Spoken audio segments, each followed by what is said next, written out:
Ketika kamu bekerja lebih dari yang kamu terima, percayalah, suatu hari kamu akan menerima lebih dari apa yang kamu kerjakan. Mungkin bukan dalam bentuk uang, bisa dalam bentuk keluarga yang bahagia, anak-anak yang membanggakan, hidup yang penuh keberkahan. Bayangkan suatu hari anak kita bertanya, "Ayah, dulu kerjanya apa ya?" Tadi atas aku tulis, "Ayah, kerjanya apa ya?" Kita jawab, "Ayah dulu kerja di bank." Anak kita bertanya lagi, "Ayah, dulu capek enggak?" Lalu kita tersenyum dan berkata, "Capek, tapi ayah kerja dengan jujur."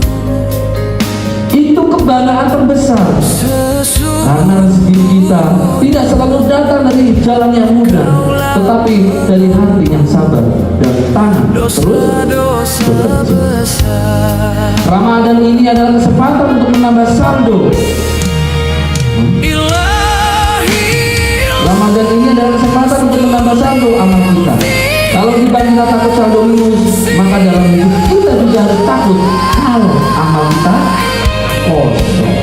Ya, mari kita isi dengan kerja yang jujur, membantu orang lain, bersabar menghadapi masalah, dan tetap tersenyum walaupun lapar.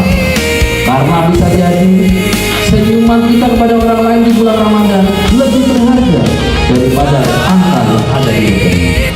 Semoga pekerjaan kita menjadi jalan rezeki yang berkah dan menjadi amal yang tidak pernah bangkrut di hadapan Allah Subhanahu. Begitu tausiah pagi ini. Salah dan bilang mohon maaf. Semoga Ramadan kali ini membentuk kita menjadi jiwa-jiwa orang baik. Begitu saja. Terima kasih. Wassalamualaikum warahmatullahi wabarakatuh.